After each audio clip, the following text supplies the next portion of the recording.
Hey everyone, I'm Anne. Welcome to the Let's Get Naked podcast, where we dive deep into vulnerability. In this space, we'll explore what triggers us, uncover the patterns holding us back, and discover how to take charge of our own growth. If you're ready to dig in, be vulnerable, and face the tough stuff, then buckle up. It's time to get naked. Let's talk about the shadow side of love, the part no one wants to admit exists until it rips through their life like a wrecking ball. For 5 years, my guest lived as the other woman. Not the wife, not the Instagram perfect partner, but the secret, the hidden chapter. The person society loves to demonize, even though we all know infidelity doesn't exist without two signatures on the dotted line. We're told love is supposed to be clean, monogamous, happily ever after. But the truth? Human connection is messy as hell. Lust doesn't check for wedding rings. Loneliness doesn't ask for permission slips. Desire doesn't care about vows, it just burns. And when it burns outside the lines, somebody always gets scorched. Here's the savage truth. Everyone loves to crucify the other woman. But rarely do we look at the ecosystem that makes her possible. The lies, the needs not met, the ego, the thrill, the desperate search for validation. Affairs don't happen in the vacuum. They happen in the cracks of relationships that look fine on Facebook, but are crumbling in real life.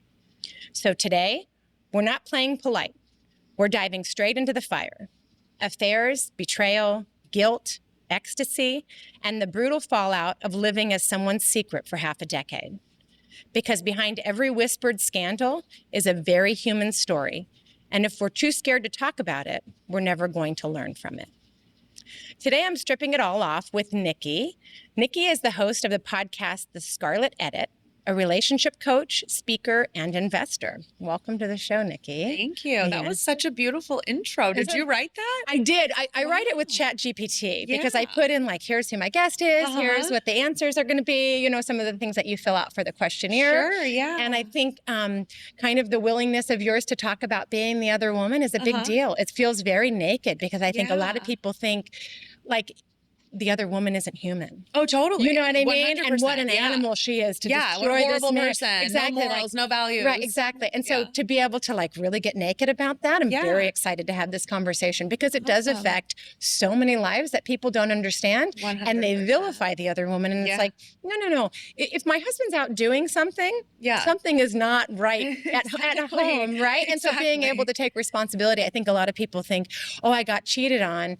He's a motherfucker. That's his fault. Right, and it's like, let's just take a full look. Let's take the blinders off and take a full look at what's going on. Yeah, you know? So tell me a little bit kind of about, you know, that part of your journey, and we can jump into other things as well. But tell me a little bit about how that even came about. You know, I mean, it's always, retrospect is always 2020, right? And you see things so differently. But, you know, he was somebody that I had met years ago. And, you know, in the social media age, it's like you just kind of collect people as you go, right? You add a Facebook friend, you connect with someone on LinkedIn, whatever that may be. And then years fly by. And then all of a sudden you're like, oh my God, I've been following this person's life for God knows how long or whatever it may be. So that was kind of like what had happened with us. We had met, kind of connected, and then his life went one way, my life went another. And then we just ran into each other one night, or not one night, one was evening. Like we happened to be in the same city, staying at the same hotel. And I saw him as I was pulling in an Uber, and I was just like, oh my God, that's crazy. Like what a small world. So I ended up looking up if I had his phone number, and I did. And so I sent him a text, and it kind of just like, that was where it all started. Yeah. You know, we met for a drink later that night, and then we ended up getting together a few weeks later for dinner. And then I blinked, and 5 years later I was ending it. Right. Fascinating. Okay. So tell me the dynamics of that. He obviously was married. Had he been married like when you guys first met? Yes, okay. Yes, so when we first met, he was married, and I had a boyfriend. Okay. Who I ended up marrying and then ended up divorcing. Okay. So it was just kind of, you know, it was like, you know, sometimes you meet somebody and you're like, oh, that person's really cool. And you feel like a great energy and a great connection. But, you know, you're, again, like different paths, different lives, like not even living in the same place. So it was just kind of like one of those, oh, that person was really cool. Like, and it was just kind of like that. And he was just always one of those people that, you know, like I said, we had just kind of been peripherally like watching, like, hey, what's your life like? And I remember the first time I met him just being like, oh, like I have, like, this guy's cool. Anyway, fast forward, and it was just the same thing. And it was just so easy and so comfortable. And he was someone I could always talk to, like I had known forever. Yeah. Yeah. I think that when you look at, so a little bit of history for you about me. I have never been a social media person.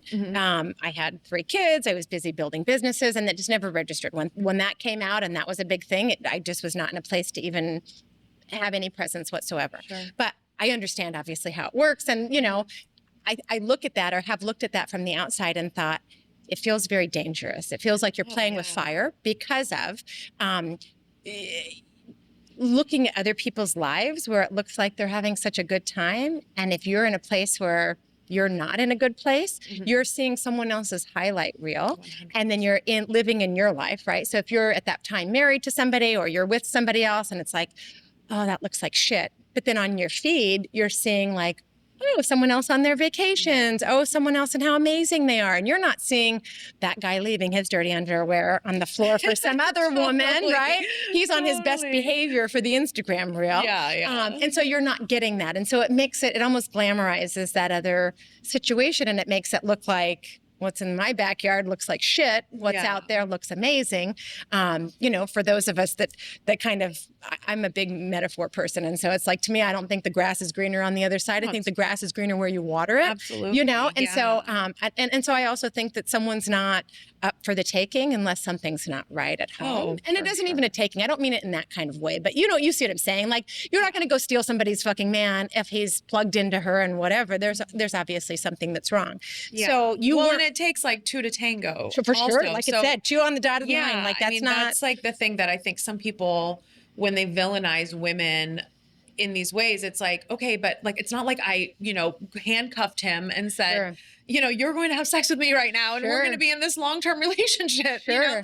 So it's like women always just, I feel, get so villainized when an affair happens, especially if she is single, or even if she's not. I mean, I know people who have been in, you know, had affairs where they both were married, and it still seems like the woman is the one that takes the brunt of the heat when it all comes to light. It's funny how that works, because I feel like that's been like that for my entire understanding of relationships. It feels like men almost get a pass. Yeah. You know, it's almost like we expect it of them. Yeah. But women are animals if they actually are doing something like that. And it's like, that doesn't feel right. Yeah. And even statistically, it's not, you know, like women have women are more apt to file for divorce. Like most divorces are, I think it's like 70% of divorces are initiated by women.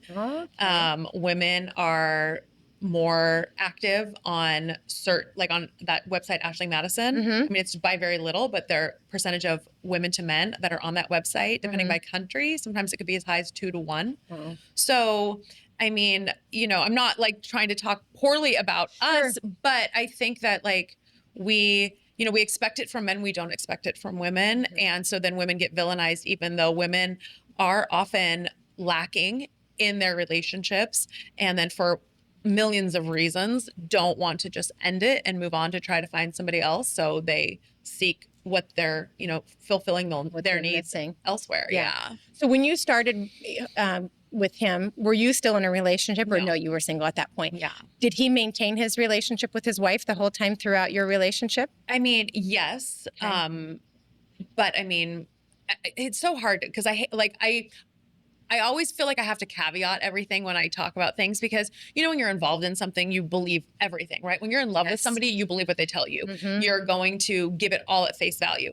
And if I'm sitting here telling you, you're probably going to be like, well, how do you know? Like, why would you believe that? And even in retrospect, I'm like, was that really the truth? Yeah, but you're in the middle of it. Like, people don't understand. When you're in the middle of it, when you're in the thick of it, you're just like, oh, of course I believe this. So from everything I was told, she knew from almost the beginning that I was a part of his life. How long had he been married when you got involved? Oh gosh. I think probably like 15 years maybe. Okay. Yeah. And they had kids, I'm assuming, and that whole vibe. Yeah. And I think that happens more than people realize. Oh, it's 1000%. Right. So it's like, you know, you want to keep the marriage together for the kiddos and whatever, but you don't want to be miserable. If you're in a marriage where you haven't haven't watered the grass, right? And all of that, you don't want to be miserable. So if you have an arrangement with someone where you can see other people and that can be a thing. Yeah. Okay. So that was your understanding. My understanding is that she was aware that I was a part of his life. Okay. And that, you know, he was only being intimate with me. Okay. So again, do I know that for sure? Of course I don't, because I was not in, you know, in the home with them, but I did choose to believe all of that. Okay. And yeah, so that was kind of how everything was. Okay. And so then you start with this, and then what does that look like? Did you know her beforehand? Like, did you know her as a couple? Oh, like, I mean, I've never met her. Okay. No. She wasn't like you knew them as friends or something before that. No. I mean, like I said, we didn't even live in the same area. So I had just met him randomly. And then, I mean, I don't know. It's so funny because sometimes I look back on like different Facebook, you know, Facebook gives you memories and they're just like so cringe. And I see things and I see people and it was like, oh, like, of course you would comment on somebody's post or somebody would leave a note on your wall because it was like, we had just reconnected. And it was like people from college that like I wasn't even really friends with. So it was kind of like, you know, it was that age where you just added everybody as you like had met them. So no, I you know, we were not involved in each other's lives or friend circles or anything like that. Okay. Yeah. So did you feel like, I'm assuming through that 5 years that you guys were having like a full boyfriend-girlfriend relationship, like going out to eat, dating, like all of the things. But you didn't live in the same area, so you weren't concerned about I mean, not at all. And we both traveled a lot for work to the same area. Okay. So we, like, you know, I always say, or I often say too, like a lot of times when people are having affairs, I think it's usually more local. It's usually, oftentimes it is within your friend group. You know, so there's a lot more sneakiness around it. Ours was not like that at all. It was kind of the opposite. Like we were together usually 4 to 6 days a week. Oh, wow. Yeah.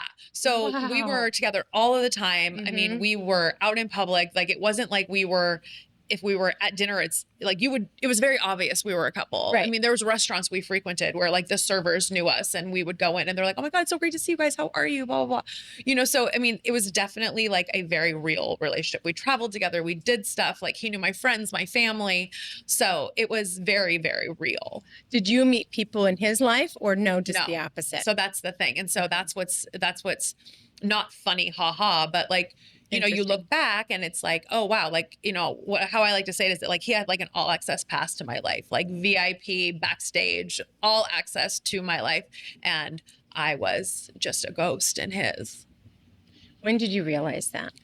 I mean, I don't think that I ever didn't realize that, you know, I mean, it was very clear from the beginning.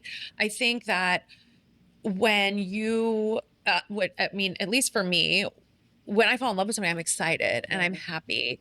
And I mean, I did keep it very quiet at first, but then it got to a point where it was just obvious. I mean, I was always with him. We were always doing something. So, you know, it's like my friends are like, okay, who are you dating? You know, I remember finally after a while, my parents were even like, okay, you're seeing someone, right? Like what's going on here? Right. So, yeah, so it's like, of course I started telling people, right, you know, and then it just, so I mean, it was just, we were together all the time. So, but I mean, to answer your question though, yes, I mean, I always kind of knew that I was not visible. He wasn't telling people about me. I mean, he would say periodically, oh, like you know, if he had like a client meeting or something and they said, oh, like, what are you up to this weekend? You know, he'd be like, oh, like me and my girlfriend are doing whatever. And so it's like, that like would make me feel good. I'm like, okay, at least you're telling somebody that like I exist in this world. Right. But for the most part, no. Yeah, like, I mean, if anything bad happened to him, like nobody would pick up the phone to call me to let me know. What does that feel like? That sucks. I mean, even at this point where like we haven't spoken in years, we, you know, like he's not, I mean, I have no idea if he knows what I'm up to, vice versa. But it still sucks when someone plays such a big role in your life to think that you, like, that no one knows that you were even there. And so like if something terrible were to happen to him, like that nobody would think to pick up the phone to call me because nobody even knows who I am. Would you put, you know, like in the social media realm of things, pictures of you guys together? Would you post that stuff out there? Or that was like, so, I mean, you literally were a ghost in his life. Yeah. I mean, I would post like pictures of me or, you know, like frame the wine glasses perfectly with the background. And so it was like obvious that I was like out with someone. but it was not, he was never, his face was never there. When did you start feeling like it wasn't enough, or did you never feel like it wasn't enough? Oh no, I definitely did. I mean, I had got to a point, I mean, it kind of was one of those things that kind of always just like stayed under the surface. And I mean, not from the beginning, right? Because at the beginning, I was just kind of like, all right, whatever. Yeah, like, having fun. It I'm doesn't having matter. Yeah, fun. absolutely. We'll kind of ride this wave and Sure. see what happens.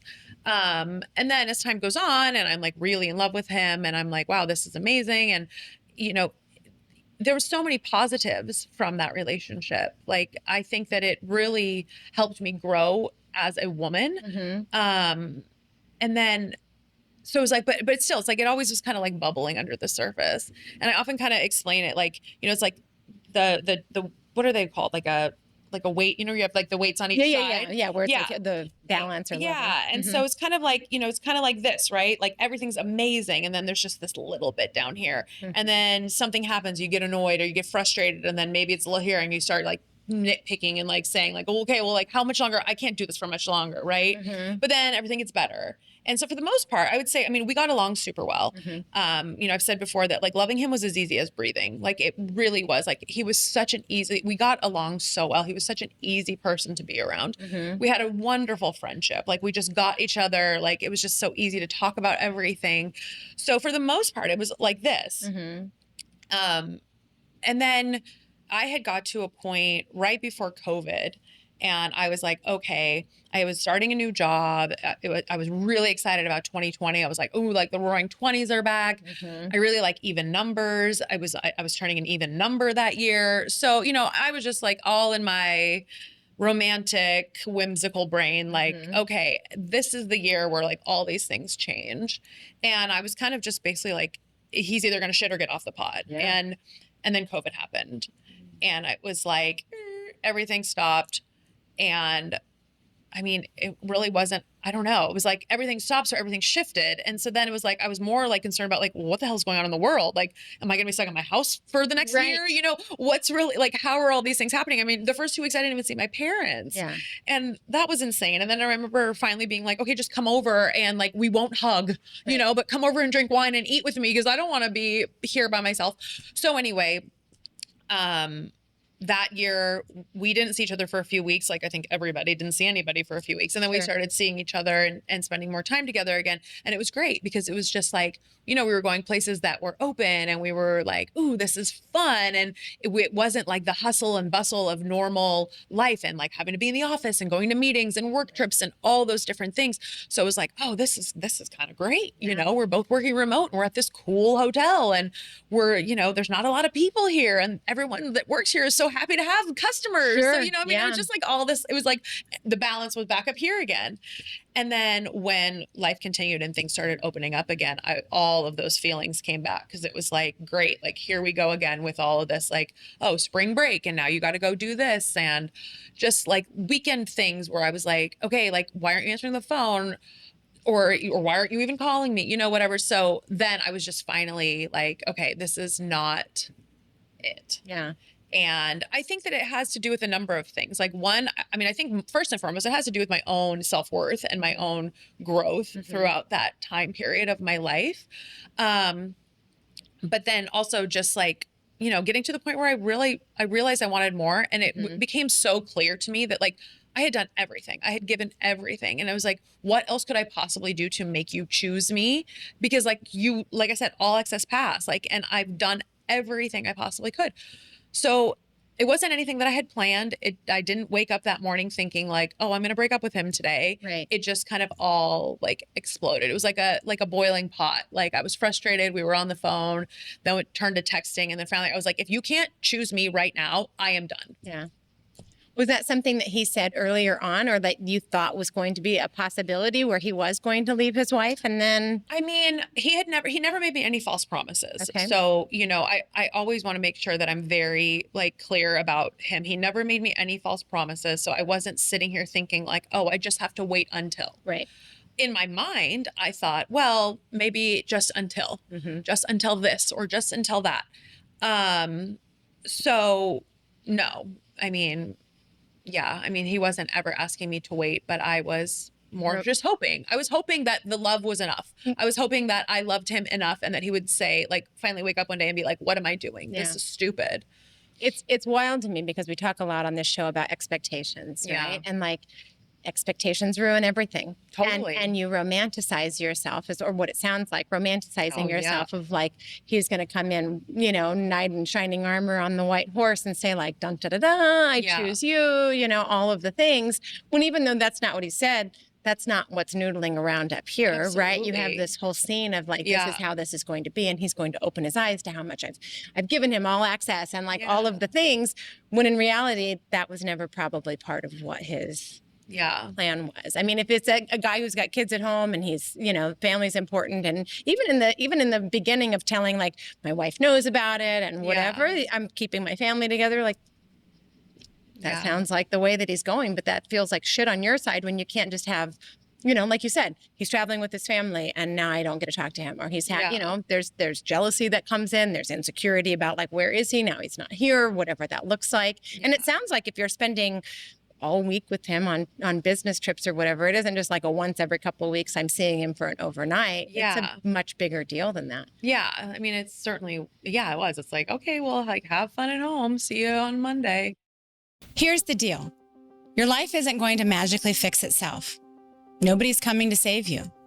But you can learn how to save yourself. That's what this book is. It's a no BS guide to stop outsourcing your happiness, stop making excuses, and start living with purpose. If you're tired of waiting for someday, consider this your wake-up call. Someday is today. Get your copy of the Life Hack Playbook on Amazon or on the podcast website, letsgetnakedpodcast.com. Did jealousy come in there for you? Did you feel like that when it was like, okay, now he's spending time with his wife or with his kids? Was there like insecurity about, is he actually being intimate with his wife? And that would have been a deal breaker for you. What does that look like from that side? I didn't really have jealousy around her. I think just because I did choose to believe what he told me. So it was more, it's funny because I would find myself like being like, well, who's that? Like if he was like, oh, I have a business dinner with like this person who has this role at my company. And I would be like, well, like, who is she? Like, is she pretty? Like, what's her deal? You know? And then I would like laugh at myself being like, what are you doing? Right. You know what I mean? Like I have business dinners with men in my company. So like he can have business dinners with women in his company. Like that's just foolish to let something like that, like take over your feelings. But I mean, the mind is a crazy place. The mind is a crazy place. You know, you let like one little nugget of insecurity in there. And then that brain just starts hamster wheeling on all of the terrible shit. Totally. When did it start falling apart? So you guys were together for 5 years, but was there time where, you know, maybe you crossed paths with his wife or she answered, or there was never in like 5 years, nothing? No. Yeah. Wow. Yeah. I mean, like when you said answered, it made me think of like being in the 90s with like a house phone. I mean, you know, with cell phones, it's kind of like I know, but don't you hear about like women that get into their husband's phones all the time, or like see a notification that pops up, or like no, that shit happens all the time. And I will say though, like too, because I think about me, like sometimes I'm like, I'm so good, I should work for the FBI, you know? So I would think that were it me, I would be like watching for a notification to pop up just so I could get a name. So then I could, you know, hop on Facebook, hop on LinkedIn, hop on whatever social media platform and search for who this person is. But I mean, I don't know. I mean, everyone is different. And, you know, maybe some people, I mean, you've seen it so many times, even in TV shows, right?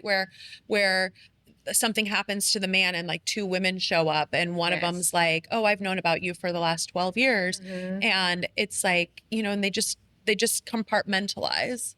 And so I don't know. I mean, I don't know what I don't know. She could know everything about me for all I know. You know, I have no idea. Did he ever talk with you about her or like his family situation, or was he? Oh yeah. No, I mean, he would talk with me about lots of things. So I was very like aware of, you know, what his life was like. But no, I mean, I never crossed paths with her. Oh, I'll tell you one thing. I would absolutely love to cross paths with her at this stage Why? Tell me. because I would love to just be like, I'm curious, like, was what he was telling me the truth? Mm. Like, that's what I would really love to know. I'd really love to know, like, to what extent did you know? What Like, would that do for you one way or the other? I don't know that it would do anything. Like, I don't know. Like, I just think it would just be so, like, it's like, I still have this level of curiosity because I'm just like, was I a total idiot or was I living in the truth? And I just would be so curious to know if she really knew, and also, like I said, I would love to know if she's like, yeah, I literally know everything about you. Like, I stalked you online. That's fascinating to Yeah. have a connection like that and not be able to Yeah. ask the questions. It's like in that Carrie Underwood song, Two Black Cadillacs. I know. Yes, I know. Isn't that such a great song? Yeah. Yeah. Like good riddance. Yeah. Well, It's like maybe, they don't maybe know you'll be each at his other. funeral. Oh my standing gosh. next to her. Oh. How long ago was it that you guys broke up? It was, gosh, end of 21, I think. Yeah. So Tell me what your experience growing up looked like, or other experiences around kind of being the other woman. Was there any other experiences in your life that kind of set the stage for that, either with your parents and their relationships, other people that you knew growing up, or it just didn't, like when all of that started, you didn't have anything to base it on, no history from other people, and it just felt like the right thing to do. And so that's what we're doing. yeah, no, I mean, my parents are still together. They've been married for 50 years. They're Yeah. like super happy and still in love. I mean, I'd certainly seen as like, other friends' parents growing up Sure. where it was like, the classic, like, oh, her dad's like had an affair with the secretary and Sure. then they got divorced. And, but no, I mean, aside from like TV, so, I mean, it's funny because I often talk about too, it's like, I don't think any woman, unless, I don't think any woman ever thinks like, I want to be the other woman Sure. or I want to cheat on my spouse. Sure. I don't think anybody says that sounds like a great idea. Right. And so then when you find yourself in that position, it's like, you're like, holy shit, this is not like, it's almost like it happens. It's almost like a car wreck. Like it happens so fast Mm-hmm. and you can't take your eyes off it, Mm-hmm. but then you get wrapped up in it. And I think that, these types of things, they don't just happen, but they also like they happen when you're needing something. Mm-hmm. And, I had gotten out of a marriage where we just were not the right fit. Mm-hmm. He is a wonderful man. He is just not the wonderful man for me. Mm-hmm. And our marriage was not very romantic. It was not even very intimate. Mm-hmm. And I don't believe that he really knew how to love me. Mm. So by the time our marriage ended, even though, we had been together for some time prior to getting married and then being married, like, I think that I was just very like aching to be loved. Yeah. And so when I connected with this man and he so easily and so just strongly loved me, it was just like this breath of fresh air. Mm-hmm. And it was just like this sigh of like relief and comfort. And oh my God, like finally. Yeah. And so it's crazy when something like that happens and it happens so quickly. I mean, we fell in love so fast Mm-hmm. that it's like all of a sudden there you are. Yeah. And then just life goes by. So it's like you don't sit there and plan these things. Sure. or put them on your vision board, Right. God, I hope I run into somebody Yeah. that's attached to I someone would else. love That would to be the so other woman. much It fun. sounds so much fun. Yeah. I mean, and even women who have affairs, they don't wake up wanting to do that. I mean, I've had a couple of friends in that boat and I'm like, okay, like this is probably what's going to happen and you got to be real careful. Mm-hmm. And so that's always, tough because I think sometimes too, when we're in something that that way of life becomes so normal. Mm-hmm. Like I remember when I was going through my divorce, talking with a man that I worked with, and he was just like, he's such a like kind guy, and he was just shocked. He was like, I don't understand. He's like, what do you mean that you don't have a lot of intimacy in your relationship? Like you're telling me that there's a man that like sleeps next to you that like doesn't want you? And I was like, it doesn't seem like it. And so it's like, but when something becomes so normal, you're just like, oh, well, this is life. This is normal. Right. And then it's like, you have conversations with other people and you like something clicks in your brain and you're like, wait a minute, like that is not normal. Yeah. Like I should be like wanted by the person that I'm with or feel that way. And so that's why ultimately, like, I think, you know, my ex-husband, like I said, he's a wonderful man. I just think he's just not the wonderful man for me. And he just didn't know how to love me in the way that I needed to be loved. And in his defense, I don't think that I know how to express it. Yeah. You know, I think that's one of the things too. We learn so much as we grow and as we age and as we, you know, get to know ourselves. And I think getting to know yourself is the most important thing that you can do. Agreed.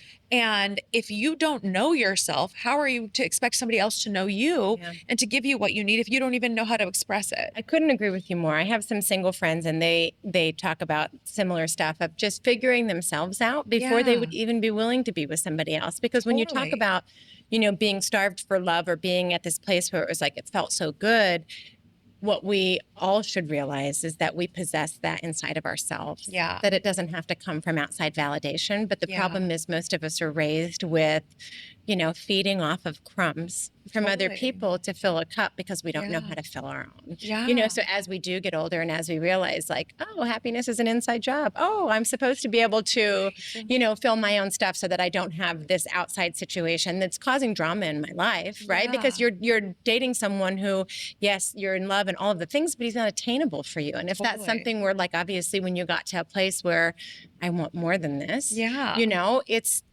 that whole thing sucks, but we have within ourselves being able to have that without having anyone, like not even just that situation, right? No, just anyone. Yeah. I mean, it's wild to me now too, because it's like, I've done so much work on myself. Like I know what I bring to the table. I have incredibly strong boundaries, incredibly high expectations. And so it's like being at my age, you know, I'm 47. And so being at my age right now, a lot of men that are out there are, you know, just getting out of 20, 25-year marriages. And they immediately go to the dating apps or they're immediately out on the town, like, set me up. And it's like, wait a minute. No, thank you. Your ink isn't even, papers haven't even been drawn. Like, you got to know who you are. You got to spend some time because otherwise you're just looking for a replacement of somebody to like do your laundry and make you dinner and have sex with you. And that is not it. No, show me where you're working on yourself. You know, that's it for anybody in life. Show me where you're working on yourself. And get to know yourself at this new phase. I mean, that's what's so, you know, it's funny. I remember, I've said this before on podcasts because I think it's so important. I remember being in my 20s and thinking like, when I turn 30, it's like, that's it. I'm going to be there and I'm going to feel all these things and I'm going to be all these ways. And then I turned 30 and I was like, I'm the same dipshit I was yesterday. And then as I've kept going and then I get to 40 and I'm like, okay, like 40s are pretty cool. Like I don't give a fuck about a lot of things anymore. Like I'm stronger, I'm more grounded. But then life keeps on going, right? And I saw this and I had this aha moment just a couple of years ago. My parents had sold the house that I grew up in and they moved here to Arizona and I saw my mom kind of struggling and for a while I was kind of like, what's going on with her? Like we had some moments where we were kind of snapping at each other and I was like, what in the hell is going on? And then I finally realized, I was like, oh my God, she's figuring out who she is at this new phase of her life. And so it really was such a great moment because I was like, okay, I was able to give her so much more grace and just not take things personally and just let her go to like figure out like, okay, now I don't have this big house to take care of anymore. Now I live in, like, now I'm living vertically. I've never lived vertically before. Now I have to make new friends and I have to figure out like where I'm going to go grocery shopping and where I'm going to play tennis and what I'm going to do. And I was like, oh my God, this is so cool. And then once she got in her groove, then it was like, okay, there's my mom again. but like a different version. Yeah. And so now I'm just like, wow, it's just going to be this evolution till the day I die. And I'm like very much open to it, and I'm enjoying it much more. Yeah. Well, I think again that when you're talking about your 20s and your 30s, it all still ties back into expectations. We all have these expectations of when I'm this, then I'm going to be happy. Yeah. When I get to this level, whether it's age or status or certain things, that's where happiness lives. And the problem is you get to those places and you check all those boxes, and that's not where happiness is. No, not at all. Happiness is in today, right now, even in the middle of the muck. Yeah. And a lot of us don't realize that. Well, and it's such a so choice. we just keep chasing something. It is a choice. Yeah. You know, there's this thing that I have at my house, and it says choose happy. And my kids think I'm crazy because I live in this world where I'm like, I think happiness is a choice, right? Does it mean I don't care what's going on today? Is there going to be bad things? Sure. Are there going to be good things? Sure. We're the ones that paint them bad or good, right? So they're just things that happen. It doesn't fucking matter. Are they hard? Sure, absolutely. I've got the tools to deal with them, you know? So people, you know, I hope listeners hear that and don't think, oh, I'll be happy when. Don't do that. Don't push it off because we're not guaranteed anything. Exactly. And happiness is right now in whatever it is that you have right now. When you talk to friends who are dealing with stuff like this, what does that feel like for you as far as just supporting them when you're talking about your friends that are dealing with affairs or like, you know, again, trying to fill something because that's what everyone is doing with that. It isn't like, oh, I'm looking for some dude to be one more thing that I have to manage. If it's a mom of kids who's working and some shitty husband that's leaving his underwear all over the floor, they're not looking for another dude to fucking service. I guarantee it, right? They're trying to fill something in themselves. But what does that look like from your standpoint of, you know, offering friendship to them? You know, I'm grateful that I am somebody that people know they can come to talk about this because it is often met with a lot of judgment. It is interesting because the first time it's two different scenarios, right? One is like a married friend who's, you know, like not really content in the marriage but doesn't want to leave, and then, you know, is considering dabbling in an affair with another married man. Then there's the single friend who is considering having an affair with a married man. So it's two different scenarios. Both, though, I am grateful that people feel comfortable enough to come and talk to me, because I do think that having somebody to talk to about anything is so important. Agreed. But so I will say that I have experienced both scenarios. I think the harder of the two is the single friend with the married guy, because it breaks my heart because I just know that it's not going to, I just know how it's going to play out. But I also know, again, it's like watching a car wreck. Like I can't look away. It's going to happen no matter what expert advice I give. And, you know, so I ultimately just always want to be there when, and this isn't like I have multiple friends. Sure. This, Yeah, right? I mean, it's not like we're collecting friends. Like, oh, if you're thinking about having an affair, Nikki's interested in new friends. But no, I mean, the first time that did happen with a single friend, I think I was just so bummed, mainly because I know what it is that she really wanted. And I was like, this guy isn't going to be able to give it to you. But he's going to give you a lot of other things that you've never experienced. So it's going to be really hard for you to end it. And you might end up spending some good years with this guy because you get so enamored.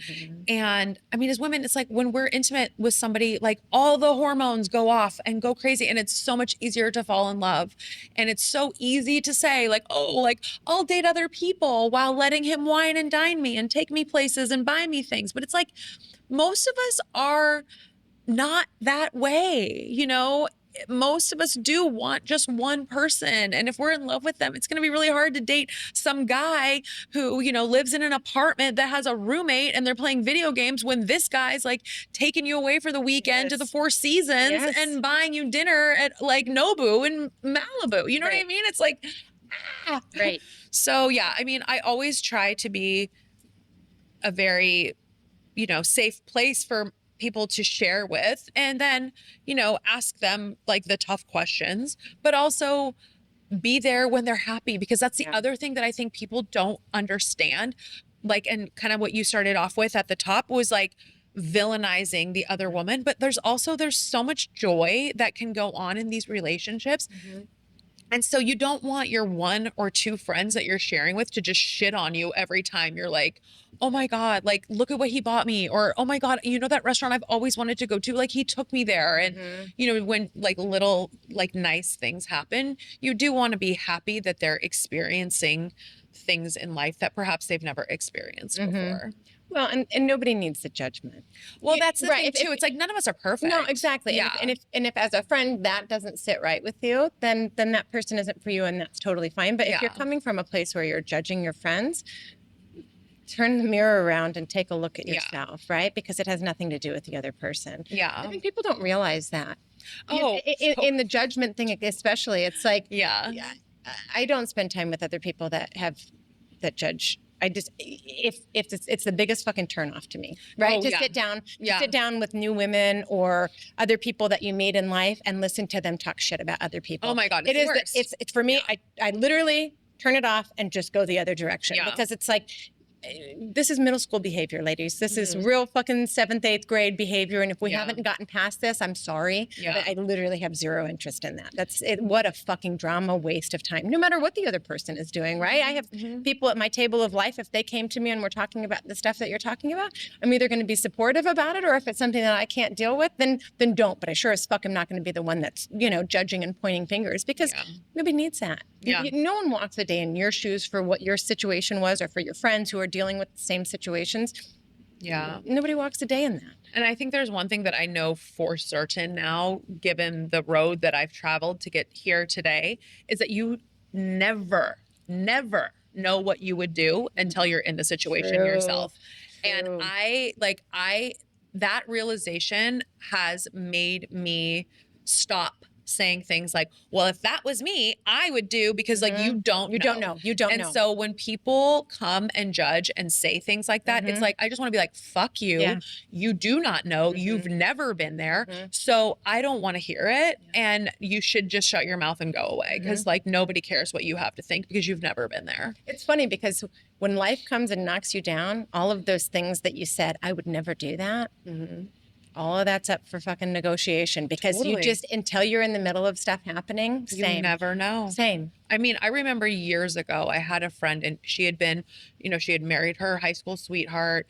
They had gotten married, had kids, blah, blah, blah. She was miserable, and she had been miserable for years. They finally decided to get divorced. And I remember she must have texted me on the day that they had gone to the courthouse together to file the paperwork. And I was like, that had to suck. But she let me know that they had done that. And I was like, oh my God, like, how are you? Are you so happy? And she was like, no, I'm so sad. And I just remember being like, oh, that's terrible. And I didn't get it, because then fast forward a few years and I'm the one filing for divorce. And it was so sad. And that's what people just don't get. You know, it's like, just because you want something and you know that like the best life for you is on the other side of where you are, it doesn't mean that like getting there is going to be all like smiles and rainbows. Yeah. It's hard. So, it's hard. It sucks, because like you feel like you're hurting somebody else, even like, and that's the hardest thing too, I think, that people don't get about divorce, is that even if you know it's what's best for you and you know it's what's best for the other person, you're still ripping something apart. You're still hurting somebody. And like, that's sucks. Yeah. When you get to this place too, where you're at a point of being ready to divorce, or being, you know, you talk about your friend and she's been miserable for years. I don't think people realize that marriage is actually really hard. Yeah. Right? It's hard when it ends. It's hard when it starts. It's hard all the way through. Yeah. You have to be really committed to investing in that relationship. It's a garden. It needs to be watered. It needs to be tended to from day one, right? It isn't just like, oh, I found my person. Now we're going to fucking skip off into the, you know, into the sunset and whatever. Right. It's like, no, there's hard things. If you're not, you know, you talk about you and your husband when you were married, and just not being for each other, not communicating, not being able to say, this is what I need, or him not being able to say, those are hard conversations. And if you don't have those, right, because we don't know, we weren't taught how to communicate that stuff. Most of us, right, that behavior wasn't modeled. It was like, stuff that rug or that rock under the rug and just keep moving. Yeah. And you get to the place where it's like, you don't even recognize your own life and you are miserable. But think about that. If you are married, at whatever stage of your marriage, what have you done to invest in your marriage today? this week, right? Because if you don't tend to that fucking garden, you will absolutely end up miserable, and it will destroy the life that you thought you wanted. It will destroy all of the things, right? I mean, I've watched it happen from 100%. all angles in my friend group and in all of the things too. And it's like, if you don't want that, then you have to be doing stuff today. You can't just say, oh, there wasn't time for it. Don't do that. Don't fall into that trap. Yeah. You know, and yes, there are marriages where it was like, that wasn't, it doesn't matter what we did to that. That wasn't meant to work out, right? We're two completely different people. But also, you know, marriages take work. When everyone rushes off to get married, it's like, are you sure? I know. It's always fascinating to me when I see, especially like kids like in their like early 20s. And I'm like, run. You're a baby. I know. I tell people all the time, I'm like, stay single, my friend. Yeah. I literally say that all the time because, you know, again, be romantic, do all the things, but getting married isn't this, oh, we're going to be together forever. I'm like, yeah, do you realize he leaves dirty underwear all over the fucking floor? He's a mess. He's not a great communicator, like just all of the different things, which is great in all of the things. But no, I mean, it is just, and I feel like it's a societal thing too. It's like, oh, like this couple has been dating for 3 years. Now like, when are they going to get married? And then it's like the second people get married, it's like the very next morning. It's like, so when are the babies coming? It's like, let people live, like just chill. Well, and also to people, speak your truth and tell people to go fuck off. Totally. Right? If someone was asking me, like, when are you having kids? Why would you ask me that? Yeah. Right? Like, I don't ask you about your personal shit in your life. Like, totally. When you're getting married, mind your business. Yeah. You never, right? Goldie Hawn and fucking Kurt Russell have it figured out. Let those love muffins just go for it. We don't have to get married. I even tell my husband, we've been married for 20 plus years. And I'm like, husband is so, he's my partner, right? Yeah. He's my partner in all the things. He's my partner in crime, in friendship, and you know, he's my ride or die, and he's my person. Husband doesn't do it justice. And so it's like, I don't even understand why people get married anymore. Like, I mean, you know, it's interesting because people often ask me, they're like, oh, do you want to get married again? And I always say like, maybe. I mean, I'm not like, oh, I'm dying to find someone to marry. And not that I don't want that level of a relationship. Like I want a, you know, very long lasting, loyal, fun, exciting, all the things marriage. But I don't necessarily know that I need a piece of paper filed with whichever state we live in. Agreed. And granted, you know, there's certain benefits to marriage. I think it more benefits like when you're younger and having kids, and you know, if you have a, you know, W-2 income, because I know when I changed that box from married back to single, I got a big old hit in my take home pay, which I think is absolute bullshit. But you know, I more want the relationship. The piece of paper is a piece of paper. The piece of paper isn't going to sit up with you at night when you have a bad day. The piece of paper is not going to hug you when your dog dies. Yeah. So, yeah. It's a whole thing. So tell me this. So you're on the other side of this. Yeah. You've learned all the lessons, right? You learned going back and saying, would I have done things different? Like all of the things. Would you have done things different? Absolutely not. Okay. I love that answer. I love that answer because I think that's important.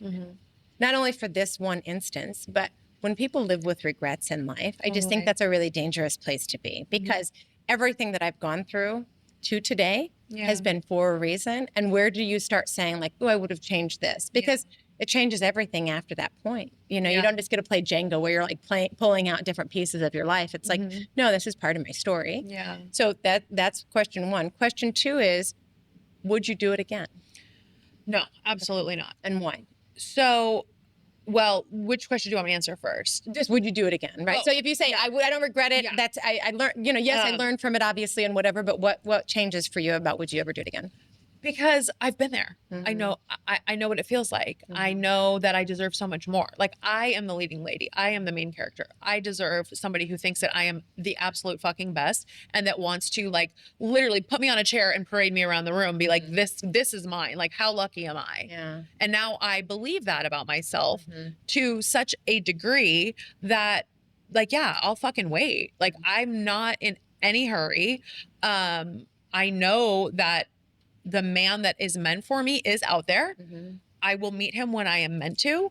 But I also know that he's not on every corner because, you know, I have built a phenomenal life for myself and I'm not looking for someone to come along and take care of me. I'm looking for someone to come along and add value to my life and to be the level of man that I know I am meant for. And sometimes, I'll come across people and like, even just like the way they text or the way they speak. And I'm just like, oh, no, not it. Not for me. Yeah.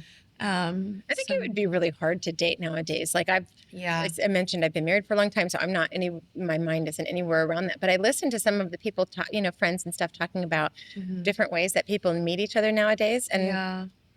It's very strange. I'm not going to lie. It feels weird. I would so much rather meet someone in the wild. Yes. But I also, I don't want to be out at bars and restaurants every single night because I like to take care of myself and I have, things to do. Right.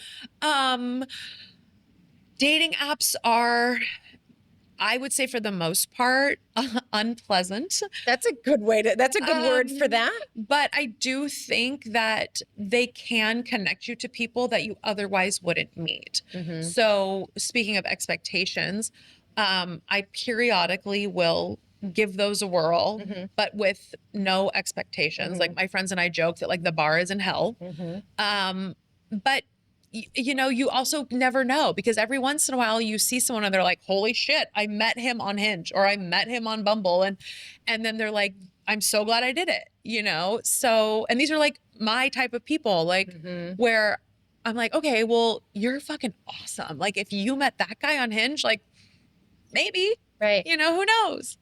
I love it. So tell me about your podcast that you're doing now and say more about what you have going on in life. And yeah, sure. Okay.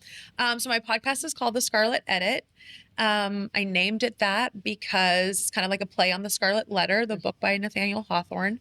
For if you have younger listeners who have never heard of that book, it's basically about a woman who is the other woman and society makes her wear an A on her shirt. So it's a signal to the world that she was an adulteress. So when coming up with the name for the show, I liked The Scarlet Letter, but I didn't want to rip off somebody's title. Sure. So I started working, like you were talking about earlier, with ChatGPT and kind of said like, hey, here's the goal for the show. Here's here's who this show is for. Kind of gave it all my copy for everything else. And it just started giving me all these different ideas. And when edit popped up, I was like, oh, I like that because I feel like edit is a positive word.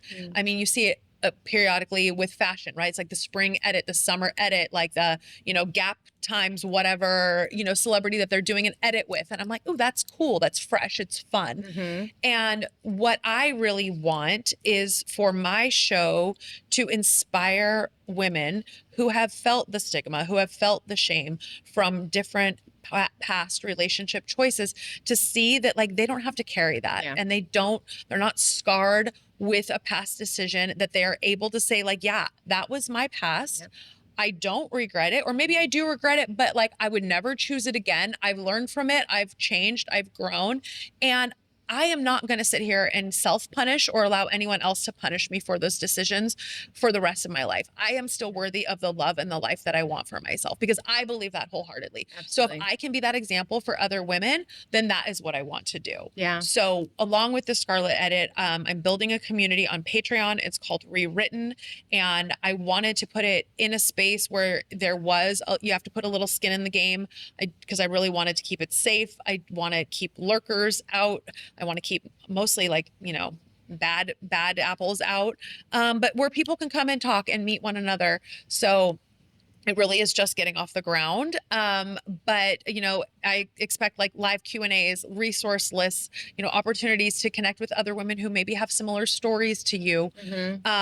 Ideally in my long-term big goals, like we're having like local meetups in different areas where there's different people. So people can just feel like they can come in and they can put their username as, feathers 123 and say like, God, this is what I've been dealing with. And I haven't been able to talk to anybody about it. Because I just think it's really important because it is happening and it is everywhere. And you're a fool if you think it's not. I often say, like, if you are over the age of 35, there is somebody in your circle that has or is having an affair. You might just, you might not know about it, but I promise you it's happening. So I want to be that kind of warrior and champion for these women to know that like they can go after the life that they want. Yeah. And they should not feel shame around doing so. Shame is very dangerous. Very dangerous. And I have found, regardless of what the shame is surrounding, I have found that thanks to Brene Brown. I don't know if you're familiar with her work, but the whole shame can't live where the light is, you know? And so being able to speak your truth and say, yep, this happened. Yep, that's a whole thing. And not giving a fuck what other people think as far as the judgment is concerned, right? If you have friends in your circle that are judging you for stuff, maybe think about leveling up and getting different friends. 100%. Because when you're in a friend group that supports other women for all of the decisions that they make, you don't have to agree with them, right? Like, you don't have to agree with what they're doing, but being able to support one another without fucking shaming somebody or talking about, you know, shit about them behind their back or whatever that looks like. Again, to me, that feels like real baby bitch behavior. Like, we're better than that. We're not in middle school anymore. Real life happens, right? Real life happens where women in marriages get to the point where they completely feel isolated, not taken care of, not loved, all the things. Should they work on their marriage? Sure. Is it sometimes way too far past that? Could be. You know, what does that look like then for destroying your entire family? Like, don't judge somebody else for what decisions they decide to make. You know, life is hard. Life is hard for all of us. You know, if everyone realized that, I think there's a big comparison game for people where when you say, what would you do? And it's like, oh, I wouldn't do that and whatever. Be real careful. Life might fucking spank you on the ass and give you the opportunity to fucking make that decision in real time. And you might not be happy about what that looks like, you know? It's so true. So, you know, so really coming from a place of maybe figuring out where all your judgment comes from, it's not healthy for any of us. Well, I think that's the one thing about affairs too, is that because it's not something that you go out and share. So I think that there's so much intrigue around the topic because we usually find out about them when the couple gets caught, right? I mean, look at that Coldplay couple, for example, like huge, like everybody was talking about it and everybody's talking about it because in a lot of cases, it makes you feel better about yourself when you can sit and talk shit about somebody else that got caught for having an affair at a concert. Now, but why I think there's so much intrigue and why I think that my show has been well received is because people want to peel back the curtain. They're curious, like, well, what's actually going on? How do these things start? Like, is it based solely on sex? Because that's what we always think. Like, oh, like he's probably just not getting laid at home, so he's going to go find someone younger and hotter to fuck all the time because like he's not getting that. But like maybe he doesn't really love her, or she doesn't really love him, or he doesn't really blah blah blah blah blah. Well, yeah, now we're telling you what's going on. So yeah, I think that there's definitely intrigue around all of it because it is happening, but no one's out there sharing it. Yeah. Well, and I think that's where the power is, right? And us being able to have the conversations. For your platform Rewritten, is that something where it's geared towards women that are on one side or the other of that, or could that be women that were the women that are getting cheated on? I mean, or is it just for that whole space? The whole space. Okay. I mean, you know, I feel like if you know, I had a woman on my show who's been divorced 3 times, you know, so I feel like there's stigma around divorce. There's stigma around broken engagements. There's stigma around affairs. There's stigma around being single and having never been married. I mean, there's stigma around so many things that really this group is open to anyone. I just wanted it to be a place where people can feel like they can come and talk openly. And because in Patreon, you can put a username that isn't like your full name and you know, blood type and address. You can have a little bit of anonymity. And then if you want to like slide in someone's DM and talk and like trade numbers and share your real names, of course you can do that. Yeah. No, I think just being able to have a platform where people can connect, right? That's my big mission, is the human connection and really understanding is a big piece of that. So I love that you facilitate that in whatever capacity. So, well, Nikki, thank you so much for coming today and spending time. This has been really fun to just kind of ask the vulnerable questions of like, what does that even look like? And you know, again, I think until you've walked in those shoes on any of the sides, right? On any of the sides of it, you can't judge that. So. Thank you so much. Thank you. To all of our listeners, that's our time for today. If you have questions, suggestions, or think you have a story to add and want to be on the pod, send us an email. Our email address is ladies@letsgetnakedpodcast.com. Please do all the things to support the pod. Follow, share, rate, and review. We will catch you next time. That's a wrap.